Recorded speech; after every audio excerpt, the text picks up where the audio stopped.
transmitido pelos neurotransmissores, constituindo uma rede de informações, uma rede neural. Chegando no hipocampo, essas imagens são interpretadas, formando os sonhos ou os pesadelos. Então vamos entender. Por exemplo, durante o dia nós tivemos várias experiências, e algumas foram mais evidentes, mais marcantes, tanto positiva como negativa. Quando nós entramos no momento de sono, estado onírico, como eles chamam, o cérebro ainda mantém esses fatores em atividade. Como ele trabalha dentro de um processo seletivo, ele vai selecionar aquilo que mais impressionou. Por exemplo, eu tive uma contrariedade muito grande, e essas imagens, elas ainda estão fixadas como uma noideia dentro do meu cérebro. Como elas foram formadas e elas provocaram uma certa comoção, um certo sentimento, elas começam a se formando, mas sem ter muito nexo. É como se fosse um filme cujas imagens não se sequenciam.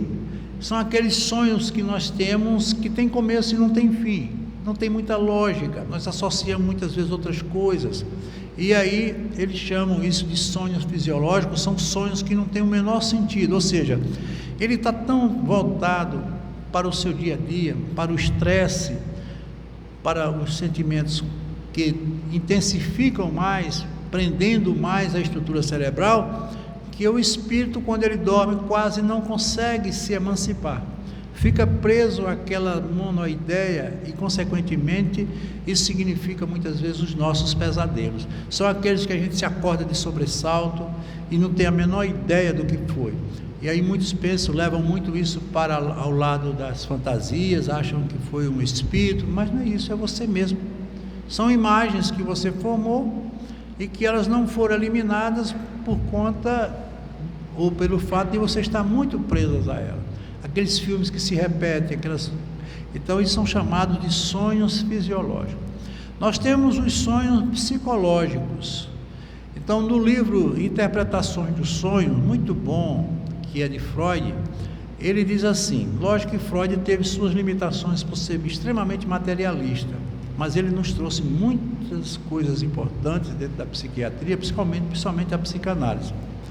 Freud considerava que os sonhos ocorriam quando, em estado de sono, acessávamos a nossa área do inconsciente, onde iríamos encontrar todo o nosso passado envolvido nos recalques, traumas e medos, como também complexos de culpas que não foram resolvidos. Então, tudo que eu não consegui resolver, todos os meus complexos de culpa, meus traumas, meus recalques, eles, logicamente, eles estão na minha área inconsciente. Então, ele achava que isso, nos momentos em que a pessoa entrava no estado de repouso ou onírico, esses recalques, eles irrompiam. E podem irromper? Claro que pode. Do jeito que as coisas boas, elas permanecem em nós, as coisas ruins insistem também em ficar. Então, ele dizia que esses sonhos, eles eram voltados para esse aspecto. Por exemplo, eu tive uma contrariedade muito grande e fui agredido, ou moralmente ou fisicamente, por uma pessoa. E aquilo ficou demarcado na minha área inconsciente, e não consigo me libertar. Quando eu entro em estado onírico, eu anulo a minha área consciente, e o que é que aparece? O inconsciente. Quando eu anulo uma coisa, surge outra. E do inconsciente está vindo aquele recalque do qual eu não me libertei. Foi uma situação que me constrangeu, me deixou muito triste, e eu me senti muito pequeno. E todas as vezes que eu passava por uma situação como essa, só tinha uma pessoa que era por mim, que era minha mãe. E aí, quando acontece esse tipo de sonho, sem que eu perceba, eu convido minha mãe para ser a atriz coadjuvante daquele sonho. Aí eu me acordo no outro dia, passei a noite sonhando com minha mãe. Não, eu passei a noite sonhando com um problema, e eu associei a figura da minha mãe. Ou seja, a mente cria os seus mecanismos de defesa, como também nos envolvemos em outros mecanismos, mas eles consideram isso os sonhos psíquicos. Então ele diz assim, verificou-se que havia uma grande lacuna entre esses tipos de sonhos. Mais uma vez, são sonhos que estão muito mais ligados a esses fatores, que não apresentavam um sentido real, além deles serem, que ele chamava sonhos preto e branco. É aquele sonho que ele tem um sentido, mas ele não pode ser interpretado em todos os seus detalhes, porque tem muita coisa fantasiosa nele, e a gente tem esse hábito de fantasiar, principalmente os nossos recalques, como ele disse aqui, os nossos medos e os nossos complexos de culpa. Agora, o sonho que nós precisamos entender, e é nele que a gente vai se inserir, são os sonhos espirituais, os tão chamados desdobramento. O que significa desdobramento? É quando o espírito temporariamente se emancipa do corpo físico. Ele sai, ele se afasta, indo para onde?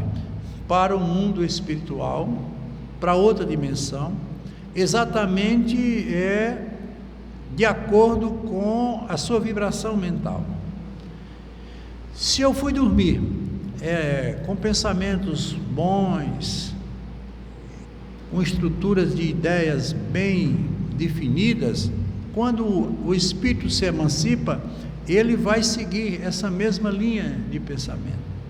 Mas se eu for dormir com raiva, com ressentimento, com mágoa, no desdobramento, posso ser vítima de situações tão constrangedoras como essa, inclusive levando comigo um convidado que eu não aconselho a ninguém levar, que é o obsessor.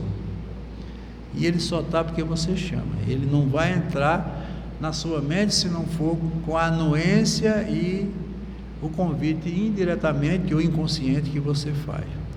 Então, tudo teve início com Allan Kardec, quando no Livro dos Espíritos fez a pergunta, que é exatamente a 423. Veja o que é que ele diz aqui, o que é que ele pergunta. Durante o sono, o espírito permanece ligado ao corpo físico? Veja que pergunta. E ele responde: quando dormimos, o nosso espírito, em resumo, ou diretamente o nosso perispírito, se emancipa temporariamente do nosso corpo, dependendo do seu grau evolutivo. Então ele vai para um lugar ou a dimensão de acordo com a sua evolução. Os espíritos, ou as pessoas que têm uma conduta moral, um espírito evoluído, com certeza ele vai para os mundos mais. Exatamente. Exatamente. Então, você sonha aquilo que você sente, aquilo que você cria como realidade em sua vida. É como eu digo, a vida não é magia, a vida é uma coisa muito objetiva. É a lei, a famosa lei de causa e efeito, ação e reação. Então, o corpo perispiritual é formado por centros de forças que estão ligados ao plexo nervoso, que é o corpo do corpo físico, onde o principal centro de força qual é? O coronário, nós sabemos, esse que fica aqui acima da cabeça, que captando todas as informações do mundo espiritual, transfere para o corpo físico, que fica exatamente no lobo occipital, formando ali as imagens sonhadas. Porém, no mundo espiritual, as informações procedem com muita rapidez, daí fica difícil para o cérebro captar. Então, quando você tem um sonho nessas condições, é importante você aprender a entendê-lo. Veja bem, muitas vezes nós sonhamos em lugares que a gente nunca imaginou estar. O cérebro não teria condições de criar uma coisa que para ele nunca existiu. Em lugares, em ambientes, muitas vezes sonhamos com pessoas e registramos detalhes, a roupa, o cheiro, a cor. Isso jamais poderia ser uma coisa criada pelo cérebro ou por um fator meramente psíquico. Então, esses sonhos, eles não são sonhos, são verdadeiros encontros, são experiências no mundo espiritual. E é como eu disse, só quem pode traduzir isso fielmente é quem sonhou. A gente tem sonho que a gente chora, a gente acorda chorando, como se a gente tivesse vivido aquilo verdadeiramente. E vocês já notaram que esses sonhos, eles permanecem durante muito tempo fixados na vida da gente. A gente nunca porque quando é um sonho, como eu falei, de natureza fisiológica, um sonho psíquico, logo logo a gente esquece, mas tem sonho que fica. Então foi um encontro. Eu sempre digo, tudo que move uma emoção tem um sentido verdadeiro, né? Então, por exemplo, eu me encontro com várias pessoas na rua, eu me encontro com um amigo, com um companheiro, um parente, mas se eu me encontrar com uma pessoa que teve uma história e marcou na minha vida, aquilo vai ficar no dia todo fixado como uma coisa extraordinária, ou uma coisa que eu dei o maior valor, ou o maior sentido. São esses sonhos. Agora, o que é que ele diz? Veja, é uma experiência num outro mundo, é como se fosse um programa de alta fidelidade, né? Um programa de muitos megabytes, e o computador muitas vezes não tem a capacidade de comportar. E aí esses sonhos, eles se perdem por a gente não ter essa sintonia, como podemos chamar. Aí, para isso é preciso que a pessoa tenha uma vida muito equilibrada, seja uma pessoa de pensamentos muito evoluído dentro desse campo, para que ela possa ter essa facilidade de entender e interpretar esse sonho. Isso é de natureza fisiológica, mas como também de natureza espiritual.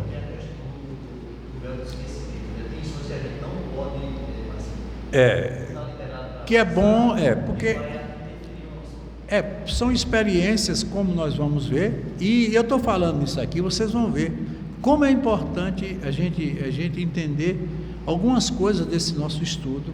Por isso que eu coloquei esses fatores aqui, porque muitos estudam esses livros, essas obras de André Luiz, e acham que é um romance. Ele foi tão inteligente, como sempre, que ele romanceou uma coisa científica, e a gente tem que tirar o aspecto científico dessas narrativas, que são muito importantes, porque todos nós, nenhum de nós aqui está livre de passar pelo problema que eles estão passando. Isso faz parte de um espírito escolhido. Não, veja que são pessoas simples, não está falando aqui de nenhum avatar, não, família natural do cotidiano, pessoas de uma vida humilde, que passam por isso, todos nós passamos. Então, vamos agora para o capítulo mesmo, 15. Então, ele diz aqui: tornando a Esteves, vocês lembram-se que no capítulo anterior eles se encontraram, não foi um encontro muito difícil, houve um princípio de agressão entre eles, mesmo no mundo espiritual.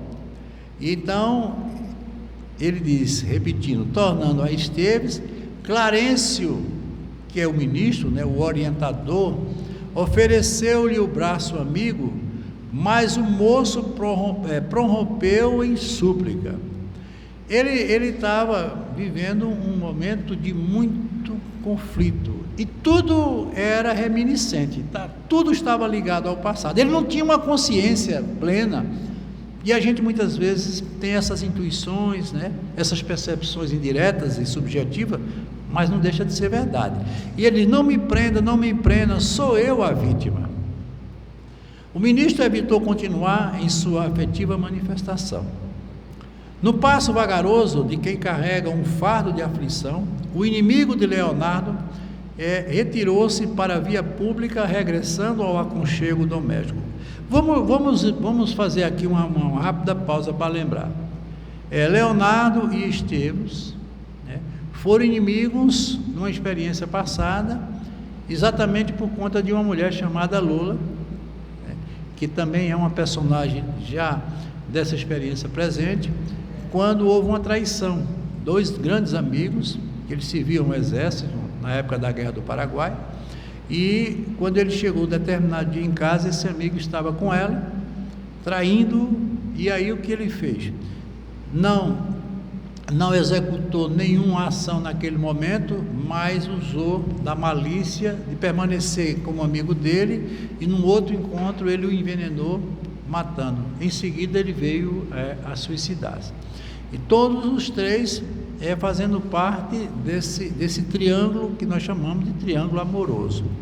Então eles estão agora se encontrando. E por que esses espíritos se encontraram? Para eles tentarem resolver uma questão que até então não havia como ser resolvida na vida terrena. Eles são conduzidos para o mundo espiritual e lá eles são orientados para que haja uma reconciliação e eles retomem a vida, não carregando mais a mágoa e o ódio que carregavam um pelo outro, porque todos tiveram a sua participação de culpas, e o que é mais interessante, não querendo reconhecer isso, achando-se todos os três vítimas, tanto até ela se sentiu como vítima, né? Então, o ministro evitou continuar em sua afetiva manifestação, num passo vagaroso de quem carrega um fardo de aflição. O inimigo de Leonardo retirou-se para a via pública, regressando ao aconchego doméstico. Seguimos-lo a pequena distância. Como nós vimos, se ele voltou para casa, era porque ele estava em estado de desdobramento, o que a gente comentou agora, né? Ele entrou em sono e foi conduzido para o mundo espiritual. Renovava-se o dia. Pedestres marchavam diligentes na direção do trabalho. Bondes rangiam sonolentos e os carros aqui e ali começavam a transitar pelas ruas. Em breve tempo, o rapaz, seguido de nosso grupo, estacionou à frente de vasto conjunto residencial, que era exatamente onde ele morava. Grande relógio próximo exibia o mostrador, 5h30 da manhã, claro. Embatucado, o moço voltou-se para nós e em seguida desapareceu no interior. Entramos. Em momentos rápidos, achávamos-nos diante dele, que se esforçava para reaver o corpo físico, o espírito retomando para ocupar novamente o seu lugar, que é o corpo físico. Exatamente é o que acontece nos nossos sonhos, quando eles são de natureza espiritual, como nós vimos. O ministro, sem molestá-lo, amparou-o afetuosamente e Esteves, pouco a pouco, recuperou a calma natural. O que é que dá para entender? Que ele estava tendo um pesadelo, mas era tudo muito real. Mantinha-se em suave sonolência quando o despertador tocou, faltando 15 minutos para 6. Vejam o que é que vai acontecer quando ele acorda. Por isso que a gente agora vai entender por que é que muitas vezes a gente se acorda tão mal, tão para baixo, como a gente chama de pesadelo. Aí ele diz: o rapaz esfregou os olhos de cara feia, não era para menos, pelo conflito que ele teve durante a noite toda, guardando a impressão de mau sonho. Vestindo-se apressado, notamos que minúsculo cartão de visita lhe caiu do bolso, ensejando-nos a leitura de um nome. Então, o nome dele, nessa experiência, não é mais, ou seja, ele não é mais o Esteves, ele agora volta a assumir a condição de Mário Silva. Como é? Um novo persona. Só a reencarnação pode nos dar o verdadeiro sentido dessa experiência.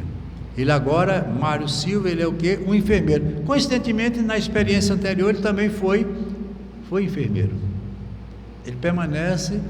Veja que é muito interessante a gente ter isso como um detalhe. Até assim, às vezes, as tendências, né, que a gente traz, e a aparência também pode ser também, assim, muitos traços em encarnações. É porque, veja bem, as reencarnações, elas são sucessivas, e além de serem provacionais, elas também são motivacionais. Então, por exemplo, se numa experiência passada ele foi médico, não significa que na experiência seguinte ele tenha que ser médico.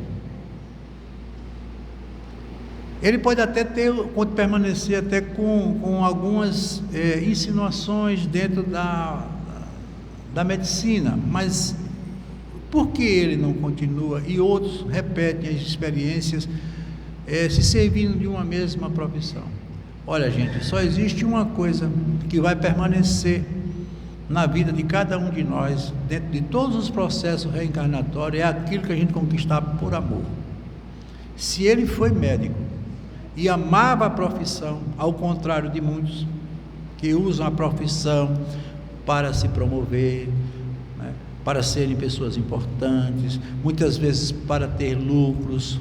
Quantas pessoas a gente ouve dizer: eu vou fazer medicina porque medicina dá dinheiro, medicina é uma profissão melhor.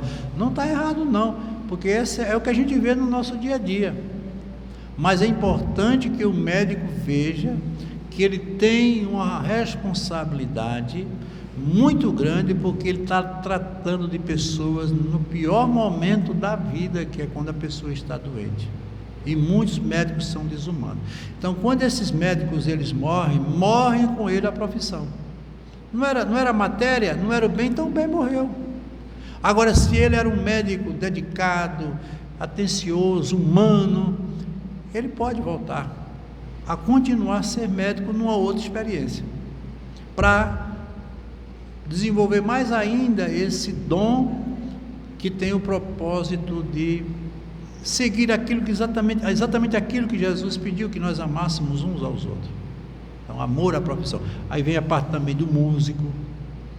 Então, tem pessoas que passam a vida toda querendo aprender um instrumento, tocar um instrumento, por mais que tente, ele não tem o dom. E já outros que basta você entregar um instrumento a ele, parece que ele já aprendeu há tanto tempo. Todo mundo sabe da história de Pepito Arriola, que era filho de uma mulher, uma espanhola, que fazia parte da orquestra sinfônica de Barcelona.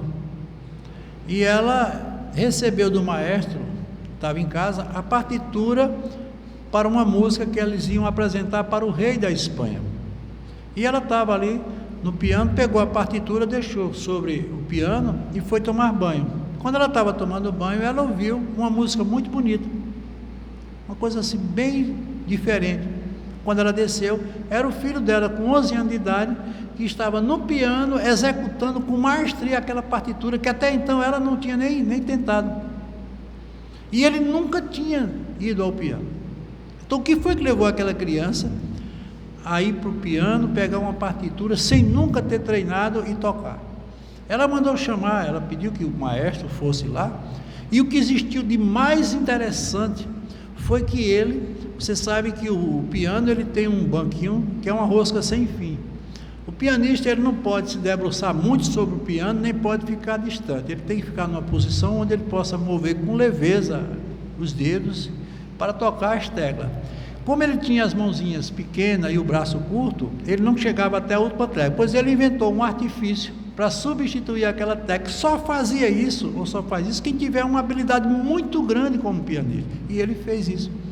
Aí eu pergunto, onde é que essa criança foi buscar esse dom? Engraçado que ele fez isso e ele não foi pianista. Ele tinha o dom, mas ele não tinha o amor por aquilo que ele tinha como dom. Isso é muito importante. Mas tem pessoas que tentam tanto uma determinada função, uma atividade, e não são bem-sucedidas porque elas não fizeram isso por amor. Então, ela diz aqui, e o nosso instrutor reafirmou: nosso amigo de ontem, Esteves, hoje é Mário Silva, prosseguindo em sua vocação para a enfermagem. Então agora a gente está entendendo que ele praticava, veja, os problemas todos que ele tinha, mas ele tinha amor à profissão, ele continuava como enfermeiro. Ouçamo-lo por alguns momentos. O moço atendeu às obrigações de higiene e logo após foi recebido em pequena sala do apartamento por simpática velhinha, em cujo olhar adivinhamos ser sua mãe. Ele morava só com a mãe. Aliás, ele morava com a mãe. Depois de saudações carinhosas, a senhora indagou bem-humorada. Veja, mãe vê tudo, né? Onde esteve essa noite, meu filho? Perguntou ela. Seu semblante carregado não me engana. E a gente sabe aonde ele esteve. Um sonho horrível, mamãe. E fixando gestos expressivos entre goles de café, notificou: sonhei que alguém me chamava à distância, em voz alta, e acreditando tratar-se de algum doente em estado grave, não vacilei. Veja que esse sonho dele, mesmo sendo um desdobramento, mas tem alguns fatores de natureza psíquica, porque ele está associando. Veja que ele disse: eu estive num lugar muito agitado, que tinha uma ideia de prisão, eu pensava que era um quarto de um hospital, que era um enfermo, e aí ele diz: corri ao apelo, mas ao invés de topar um quarto de enfermo, vi-me de imediato numa cela mal iluminada e úmida. Era o cenário preparado para aquele drama que ele estava vivendo em estado de desdobramento. E com os recursos de imaginação de que dispunha para corresponder às requisições da mente, o rapaz continuou. Era um perfeito cubículo de prisão, onde me surpreendi encarcerado de repente. O que é que ele quer dizer? Que ele continuava com a culpa. Veja, ele saiu de uma reencarnação, entrou noutra, mas ele ainda estava preso ao mal que ele havia cometido. Veja que coisa interessante. Por isso que eu estava dizendo, essas depressões de natureza não reativa, essa tristeza que as pessoas trazem, muitas vezes transformando uma pessoa totalmente isolada, afastada, reprimida, são fatos dessa natureza. Questões não resolvidas do passado reclamam muito uma atitude do presente. Então, senti, era um perfeito cubículo de prisão, onde me surpreendi encarcerado de repente, junto de um criminoso de mau aspecto e de infortunada mulher em pranto. Senti tanta simpatia pela moça desventurada, quanto aversão pelo réu de medonha feição. Por que ele sentiu tanta afeição por ela? Porque eles já tinham tido uma experiência de um grande amor, que tinha sido ela exatamente a mulher que foi a causadora de todo o problema que existiu entre eles dois. Tive, porém, a impressão nítida de que nos conhecíamos. Quem de nós não passa por esses problemas, esses fatos do dia a dia? Quantas vezes a gente encontra uma pessoa e diz: meu Deus, eu conheço essa pessoa de algum lugar. Olha aí. Um misto de ódio e sofrimento me tomou de assalto junto deles, principalmente ao lado do infeliz, cujo olhar me afigurava cruel. Perguntava a mim mesmo por que não me retirava de detestável presença, mas enquanto o homem me repelia, a mulher me provocava o maior carinho. Por mais estranho que pareça, experimentava o desejo de agredi-lo e de acariciá-la ao mesmo tempo. Ele estava dividido entre uma experiência, uma realidade e outra. Achava a minha expectativa quando o criminoso avançou para mim com o propósito evidente de liquidar-me, ao passo que a pobrezinha procurava defender-me. Estava atônito, ignorando se o condenado pretendia assassinar-me ali mesmo, quando tentei uma reação à altura. Cego de incompreensível rancor, ia precipitar-me sobre ele, quando rápido apareceu um delegado policial, seguido de 2 guardas que entraram na contenda, impedindo-nos o mau impulso. Ele associou a presença de Clarencio, André Luiz e Hilário como se fossem o delegado e a polícia. Vejam o que a mente cria nos momentos como esse. O chefe, segundo percebi, de um só golpe conteve o mau agressor, obrigando-o a sentar-se vencido, conquistando-me um respeito tão grande que realmente, apesar de desejo de ouvir a mulher ajoelhada em soluço, não arredei o pé do lugar em que me apoiava. Depois de palavras enérgicas e rápidas, o delegado trouxe então à cela outros ajudantes que arrastaram o meu adversário para fora. Logo após, acomodando-me numa velha cadeira, reconduziu a jovem para o interior do cárcere. Porque eles estavam tentando esse reencontro, e vejam bem, eles não podiam fantasiar uma coisa tão evidente e tão real. Consequentemente, o momento era de grande conflito, e eles sabiam disso, mas era o primeiro encontro que eles estavam provocando, para a partir daí começarem a trabalhar. Porque a gente muitas vezes tem raiva de uma pessoa, a gente muitas vezes não aceita determinadas coisas, muitas vezes por motivo de orgulho, por falta de humildade, e consequentemente isso nunca se resolve. E eles estão ali exatamente para tentar resolver isso. E só com o perdão, nesse caso aqui, é que eles podem partir para uma reconciliação. Porque cada um está carregando dentro de si o seu próprio ódio, se sentindo vítima. Imagine 3 pessoas, cada um com um desejo próprio. Como é que elas vão abrir mão? Ninguém abre mão uma hora dessa. Então, estampou na fisionomia a expressão de quem se propunha inutilmente lembrar-se, e decorrido longos instantes de reticência, rematou: depois, não consigo precisar as recordações. Ele dizendo, né? Sei apenas que me pus a correr em fuga para a nossa casa, de vez que os policiais se mostravam igualmente dispostos a recolher-me. Temendo o xadrez, acordei entremunhado e abatido. Um pesadelo, claro, por tudo que ele passou naquela noite. A velhinha, que escutava atenciosa, comentou calma. E ela diz: há sonhos que valem por terríveis pesadelos. É o que senti, concordou Mário preocupado. A mãezinha contemplou, bondosa, e acrescentou: meu filho, o sonho terá alguma relação com nossa Zumira? Quem é Zumira? Zumira era exatamente a ex-mulher, né? A ex-companheira Lula, que agora estava exatamente vivendo uma experiência como Zumira, e todo mundo sabe a história de Zumira. Zumira, que era a mãe de Júlio, e suicidou-se, que ela foi tida como aquela que deixou que ele morresse afogado, que é perseguida por Odila. Enfim, veja que a história está toda começando a ser esclarecida com seus verdadeiros personagens. E todos eles tendo...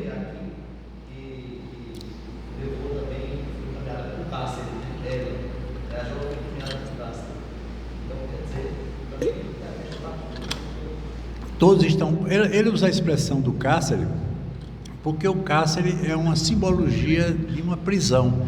Quando a gente está preso aos sentimentos negativos, a gente sente essa mesma sensação, né? Uma sensação de abandono, de reclusão, de alguém nos olhando, nos impondo. E ele traz exatamente isso dentro de um momento que ele passou, né? Então, Zumira é a mesma Lula.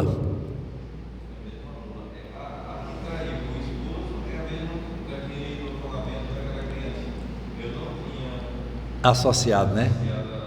Está vendo como é? É porque a gente precisa, é uma dinâmica muito grande. Veja como a história, eu fico muitas vezes impressionado. O que é que Chico sentia escrevendo esses acontecimentos? Não.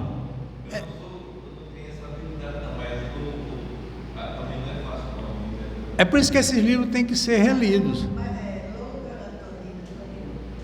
Como é? Não, Lula no caso aqui é Zumira, não? Eles assumiram agora um novo persona, né? Numa nova experiência, né? Entendeu? Antonina, depois você vai ver quem é Antonina.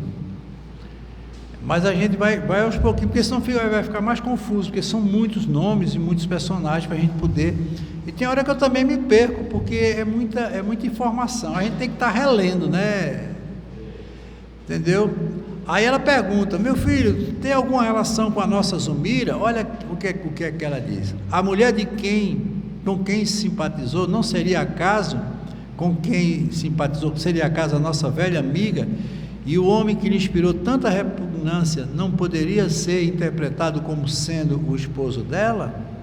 Sempre as mães têm essa coisa, né, de adivinhar, né?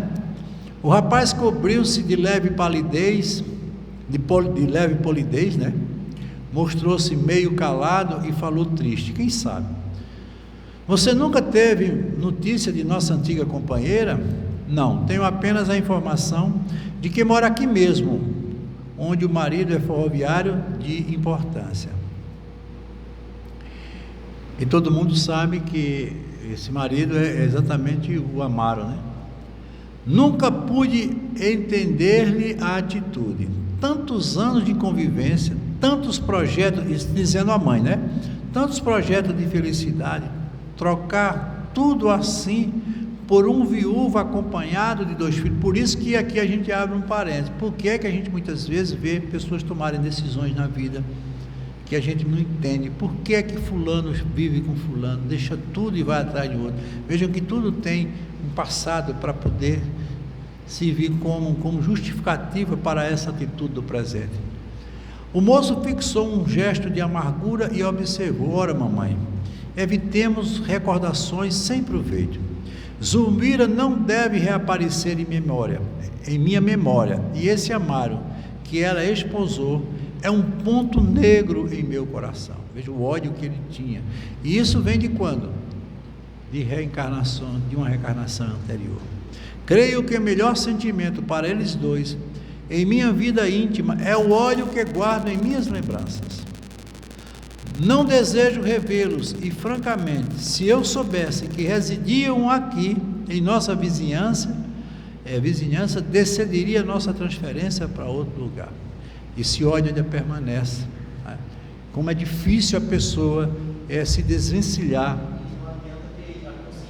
Não adianta, ele não consegue fugir de uma coisa que é tão evidente, que é aquilo que está registrado em sua consciência. E transcorridos alguns instantes, ele confessou: meu sonho foi um simples pesadelo. Alguma preocupação imprecisa ou alguma intoxicação alimentar. A gente tem esse hábito de dizer que os pesadelos são sempre motivados por um fator orgânico, né? Mas acontece, claro que acontece. Uma indisposição estomacal ou processo dessa natureza pode provocar. Aí não é um sonho em desdobramento, é o que? É um sonho fisiológico, né? Ela é muito... Ela tem uma percepção, e ele mais preso, né?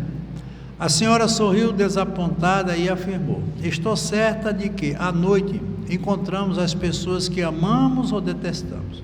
Ninguém se separa de uma realidade que está dentro da gente, de cada um de nós, né? Nosso espírito no sono procura os afetos ou desafetos do caminho para acertar as próprias contas. Olha que coisa interessante, acertar as contas. E é exatamente o que está acontecendo com ele. Disso não tenho a menor dúvida. O filho, indiscutivelmente cansado, reergueu-se, abraçou a mãe, beijou-lhe a cabeça branca e concluiu, e dizendo ele: o relógio é inflexível. O sonho passou e agora é a realidade que me espera. Devo cooperar num serviço operatório de 2 crianças às 8h e não posso me demorar. Essa intervenção dele, no próximo capítulo nós vamos ver a importância. Por isso que eu digo, nada é por acaso, né? Estava tudo já programado e ele vai se inserir exatamente dentro dessa programação. Mostrou um sorriso forçado e despediu-se. A mãezinha acompanhou-o carinhosamente até a porta, retomando os serviços caseiros, e ficou pensativa.